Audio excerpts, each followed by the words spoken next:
to the individual elements, because of the dynamic nature of the industry, Mr. Speaker, you might never have an avenue of putting up the right standard. But this bill, if we work hard as senators and pass it, will give the creatives the power of establishing proper standards in the industry in terms of all those issues that affect creatives along the lines that I've mentioned.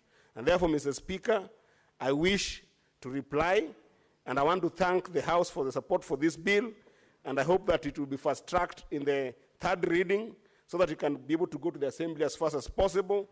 And even as I reply, Mr. Speaker, I wish to beg your indulgence, Mr. Speaker, that pursuant to Standing Order number 663, I request that putting of the question be deferred to a later date, given that the House is already late at this time and we might not get the delegation that can be able to move it forward today, but I hope that it will be a priority in the next session. I thank you, Mr. Speaker. Okay, very well. And the putting of the question on under number 9 is deferred. And then also we defer under number 10 and 11 and 12. So we go to under number 13. Clerk. Order number 13, the Cooperatives Bill, National Assembly Bills number 7 of 2024, second reading. Senate Majority Leader.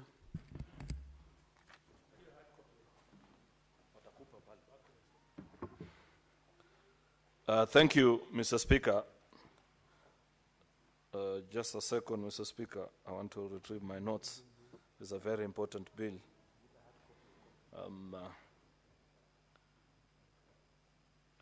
Mr. Speaker, I beg to move that the Cooperatives Bill, National Assembly Bill number 7 of 2024, be now read a second time.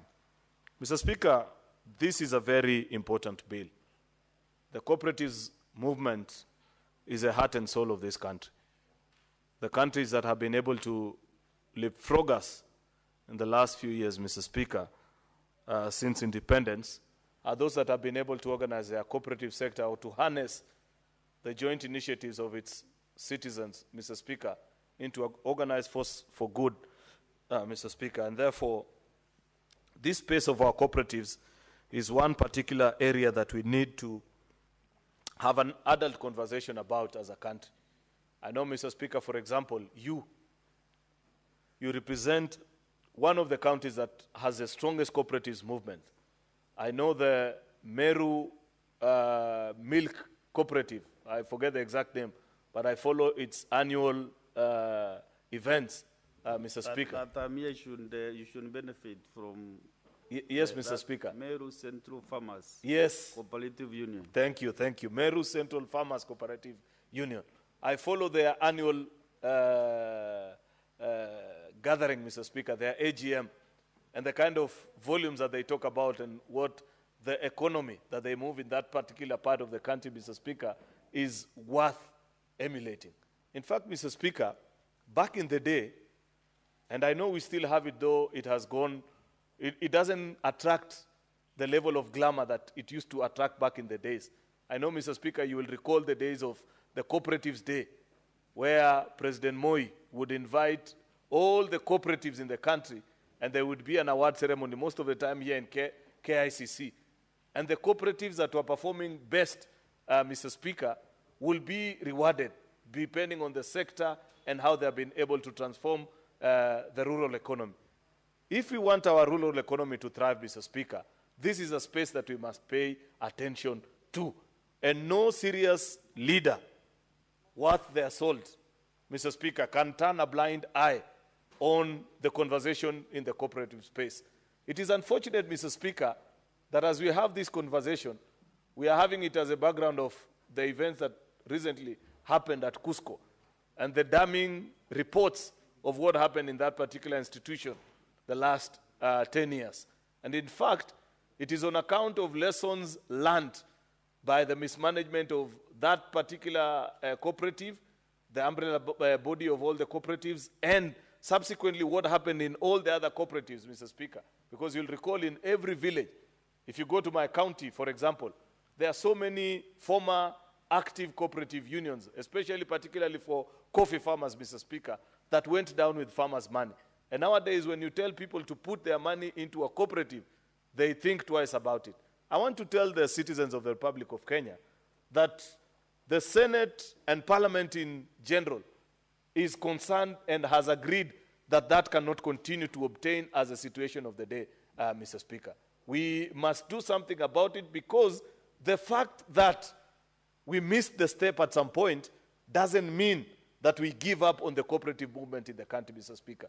This is a space that has a lot of potential, Mr. Speaker, to take this country to the next level of success. And therefore, as leaders, we must ensure, Mr. Speaker, that we do that which is right in streamlining operations in our cooperative sector, Mr. Speaker, to ensure that our farmers, to ensure that our border riders, Mama Mboga, all these people that are organizing themselves into small, micro and macro cooperatives, Mr. Speaker, have the requisite law, Mr. Speaker, to guide on their operations. We must strengthen, and that is, I'm just laying the basis why this bill is important before I go into the highlight of exactly what the nitty-gritties of the bill are about, Mr. Speaker. We must ensure that we especially tighten the governance structure of our cooperatives, Mr. Speaker, so as to be sure that when, Mr. Speaker, a particular individual forms a cooperative society, then they don't end up misusing the funds of that institution to the detriment of all the other members, Mr. Speaker. If you see the cooperatives that have succeeded and have served longer, Mr. Speaker, it's because of the governance structure of that particular cooperative society, Mr. Speaker. It is because, Mr. Speaker, those cooperatives had leaders that ensured that members' savings were used prudently, Mr. Speaker. That at the time where members wanted to access their savings, they were able to do so, Mr. Speaker. And you think about so many others, you know. Think about teachers, for example. In my own county, the largest financial institution is actually a cooperative union that previously was started by our teachers, used to be known as a Kipsigis Teachers Circle, but has now since transitioned into Imarisha, open for all members of society, including yours truly here. My mother used to be a member. I have since also joined now as a member as well, and so many other people, Mr. Speaker. A great financial institution, and so many others, Mr. Speaker. And it is for such institutions that we are passing this legislation to ensure that our cooperatives sector thrive, Mr. Speaker, and this country can roar back to life. Now, into the nitty-gritties of this particular bill. This bill, Mr. Speaker, has actually 25 sections. It's quite a lengthy bill, and it took time. This is the most comprehensive legislation on cooperatives, Mr. Speaker, since the coming into force of the new constitution. That's why this bill is extremely important, Mr. Speaker. We tried last time, we tried in the 11th Parliament as well, to pass a bill on cooperatives. We didn't succeed. I am happy, Mr. Speaker, because this bill has now begun in the National Assembly. National Assembly has passed it. I know, Mr. Speaker, that we are able to debate it, Mr. Speaker, and pass it, Mr. Speaker, so that we sign it into law. I have listened, Mr. Speaker, even to the regulator of these societies, SASRA and the rest, and they have impressed on me the need to make sure that this legislation is quickly passed, Mr. Speaker, so as to ensure that we have a working sector. And therefore, this is the work actually of a consultative exercise that took quite a number of years. I don't know if you know, for example, who is the cooperative commissioner of Meru County, Mr. Speaker. I don't know if Senator Boni Alwale knows the one for Kakamega, or Mungatana, the one for Tana River. Yet, these are extremely powerful officers, Mr. Speaker, because many of your people are organizing themselves into cooperatives. We are now passing this piece of legislation, Senator Mungatana, so as to ensure that those men and women have sufficient powers to ensure that even the young people that you're about to take me to go and fundraise for example, in Tana River, that the minute they raise funds, Mr. Speaker, they don't, the officials, 3 or 4 of them, don't meet and misappropriate those funds and disappear into thin air. That we shall regulate that space in a particular way, Mr. Speaker, that ensures that the savings and the earnings of the members of that particular society or cooperative, Mr. Speaker, is guaranteed. And that is part and parcel of the things that we are trying to do. We have even provided the space for county assembly legislations, Mr. Speaker, with regards to this particular bill, because we do this with the full realization that there are two levels of government. There is what the national government can do and what the county government ought to do with regards to regulations of cooperatives, Mr. Speaker, and the kind of support that they can channel to our cooperatives. Therefore, this bill in entirety, Mr. Speaker, it seeks to amend actually Cap 2A and to provide the timelines for making regulations to ensure implementation of laws passed by Parliament, Mr. Speaker. Secondly, just 1 minute, Mr. Speaker, I referred to the wrong notes, Mr. Speaker, that this bill is to provide the legal framework that promotes a sustainable and competitive cooperative sector for socio-economic development, Mr. Speaker, in a devolved system of governments. More specifically, Mr. Speaker, this bill seeks to provide for matters relating to, number 1, promotion, number 2, registration, and more importantly, number 3, regulation of cooperatives, and to give life to Article 186 of the 4th schedule of the Constitution. Further, this bill establishes the following offices: the Office of the Commissioner for Cooperatives Development at the national level, and the Office of the County Director for Cooperatives at the county government level, and to provide for the intergovernmental cooperation at both levels. Very important, Mr. Speaker. It is not possible to regulate our circles from here in Nairobi.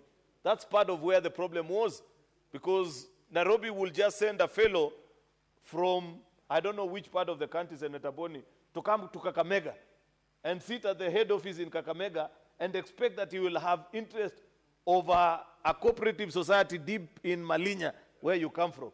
That fellow will never have interest. They don't care. They just wait for the 30th to take their salary. But if you have a son of the soil or a daughter of the soil, Senator Boni Alwale, who knows that it is in their best interest for cooperatives in that county to succeed, Mr. Speaker, they will move around. They understand the cultural dynamics of that particular part of the country. They know the sensitivities. They know that you cannot arrange this and put together. They can even visit members and speak to them in a dialect that they understand on the importance of the cooperative movement, Mr. Speaker. And I like that departure of the realization. I like bills such as this, Mr. Speaker, that appreciates that there are two levels of government. That much as we are one people, we are equally distinct as well. That there are certain things which if Senator Boni Alwale does, they'll be okay in Kakamega. But if I was to do them in Kericho, I'll run into trouble. And vice versa, Mr. Speaker. And that is who God made us to be. And I appreciate that when we pass laws, Mr. Speaker, that buy into that particular kind of arrangement, Mr. Speaker. Cooperatives, like I've said, they play a fundamental role in the social economic development by harnessing the collective economic participation. You promote financial inclusion, and they support local enterprise, Mr. Speaker, ensuring that local economy works, and I have explained. Part 1, which comprises of clause 1 to 5, Mr. Speaker, these are just ordinary provisions of a bill, which is the title, the objects, and the guiding principles. Part 2, which is clause 6 to 18, Mr. Speaker, it contains the provisions for the establishment of those offices that are mentioned: the national government, the county government offices, and the intergovernmental cooperative relationship technical forum for knowledge and skill transfer, Mr. Speaker, so that you can exchange notes with the cooperative officer. If in another life, Mr. Speaker, when you and Senator Cherargei are no longer senators in this house, you can be the director for cooperatives at your counties, and you exchange information about how why your farmers, Mr. Speaker. I don't know why you are laughing and you're imagining that it's a small job. This is a very important job, Mr. Speaker, because you are in charge of thousands of farmers, for example, and their affairs, Mr. Speaker. You will be able to tell Senator Cherargei why, instead of building a huge building and calling it, I don't know what, creameries in Nandi, it would have made sense for them first, Mr. Speaker, to build a stronger cooperative movement such as the one that we see in Meru meeting yearly. And then after, Mr. Speaker, you have secured the raw material, Mr. Speaker, then now you put together a bigger building. Stones, walls, Mr. Speaker, don't grow economies. It is people, Mr. Speaker, that grow economies. The bigger challenge for our counties, Mr. Speaker, is this obsession with brick and mortar, where you just want to put up a building. I said the same about KIPES a few minutes ago, Mr. Speaker, that, you know, we have told counties that put together a building of 500 million shillings, but have not taken time to ask them, what is it that those counties will be selling? What will Nandi be selling in its KIPE? What will Kericho be putting in the KIPE that is being built in Kapsorok, Mr. Speaker? And the same can be said of all our 47 county governments. Therefore, we must stop this obsession with brick and mortar, Mr. Speaker, and invest in people first. Supply the raw material. Let it be in abundance. Then we now start struggling about how to collect it and organize it in a better way so that we're able to access markets within and without of the Republic, Mr. Speaker. Part 3 of the bill, which is clause 19 to 27, this provides provisions for the structure of cooperatives in Kenya. Members will take time to read and appreciate. Part 4, Mr. Speaker, which is clause 28 to 43, it's provisions for registration of cooperatives, Mr. Speaker, so that you ensure that when a cooperative is registered, Mr. Speaker, what are the transition provisions so that somebody doesn't run away, the way our colleague, and is not here, Senator Mahanzo, disappeared with the ODM certificate in 2007, Mr. Speaker. That has happened in cooperatives many times, where the founder member, Mr. Speaker, disappears with the certificate and say, this was mine, yet they were doing it actually in trust. That process has been streamlined in clause 28 of this particular bill. Part 5, Mr. Speaker, includes clause 44 to 50, which contains provisions on the rights and liabilities of members. What members are able to do.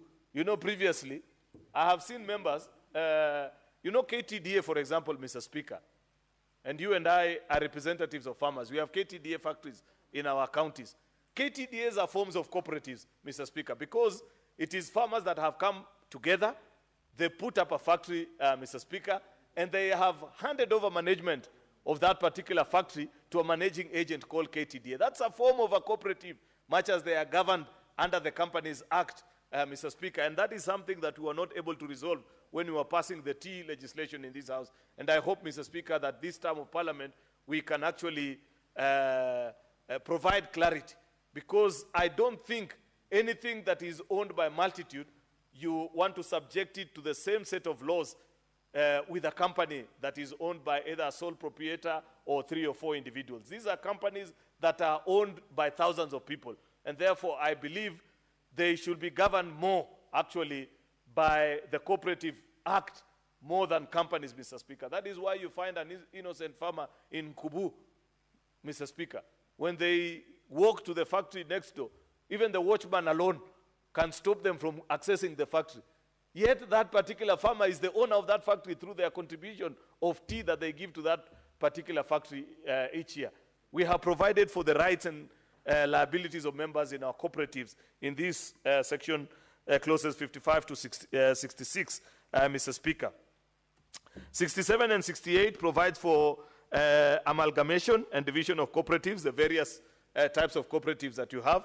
What is it that is a smaller cooperative and a larger one, Mr. Speaker? We didn't want to lump all of them together. A cooperative such as yours, the one that I've given as a perfect example, or Imarisha and Kericho, Mr. Speaker, that has tens of thousands of members, cannot be governed by the same set of laws, for example, like Kapsoit Boda Boda, the one I fundraised a few days ago for, Mr. Speaker, that has hardly a few hundred members, Mr. Speaker. Therefore, we have provided for the classification of the various cooperatives that exist. Under Part 11, Mr. Speaker, which is a provision for charges on cooperatives, and there is inquiry, inspection, Mr. Speaker, and the special powers of the Cooperatives Tribunal. Mr. Speaker, we are setting up the Cooperatives Tribunal, and I hope these tribunals, Mr. Speaker, don't turn out to be toll stations, where when members dispute, if they are to form or lodge a complaint, Mr. Speaker, then it is just the highest bidder that is listened to. It must be manned by men and women, Mr. Speaker, of great integrity, who understand that they are dealing, Mr. Speaker, with ordinary citizens who may not have the force, Mr. Speaker, to do many of the things that are being looked at under this particular law. So, Mr. Speaker, this is a very comprehensive piece of legislation. And I hope that members will take time to appreciate, read it, give their comments, Mr. Speaker, including on the tribunal, Mr. Speaker, and when the tribunal, for example, in section 131(2), I just wanted to read that particular part to make this case, that where the cooperatives tribunal enters judgment in terms of award together with cost, it shall issue a decree which shall be enforceable as a decree of a tribunal, Mr. Speaker. Just giving it powers, you know. And what happens if you fail to attend a cooperative tribunal, Mr. Speaker, and what will happen, and so on and so forth, Mr. Speaker. So, Mr. Speaker, I want to urge members that we support this particular bill. Share your thoughts, Senator Osotsi. I know, for example, you are very actively involved with the cooperatives in Vihiga, including the Boda Boda one. One of the best performing actually in the country is the one. Those gentlemen from your county, they were in my county when we were fundraising for the ones in Kapsoit that I mentioned. And they extended an invitation to me, said when we will be having such a function in Vihiga, we will invite you. I think it's in the next few days, Mr. Speaker. Actually, it's this weekend, if I am not wrong, Mr. Speaker. You must make sure that you make comments and tighten the cooperative space so that the funds that you raise for them on Saturday end up benefiting the members, as well as so many other cooperatives that are in your county. Therefore, Mr. Speaker, this is an important piece of legislation which I want to urge colleague members to support and reach and ensure that we guide our cooperative space for the betterment of our country. With those many remarks, Mr. Speaker, I beg to move and request the Senator for Kakamega, the whip of the majority side, Mr. Speaker, to second. I thank you. Senator Dr. Mboni Karware, the majority whip. Mr. Speaker, it is both an honor and privilege that I'm seconding this very important bill. Because, Mr. Speaker, had it not been for the cooperative effort, I would never have owned a home in Nairobi. Myself. No, I'm not like you, Mr. Speaker, who is a dynasty from a Mira-selling family. Mr. Speaker, cooperatives mean many things, indeed many things. And listening to the leader of the majority speak, I want us to think much more. He has severally referred, Mr. Speaker, to the self-organization of members of cooperatives to raise funds. And he has mentioned numerous occasions when he's been to initiatives of fundraising for this initiative, up to and including the one that he will do back home in Vihiga this weekend. Leader of the majority, you are most welcome. And please come with good money.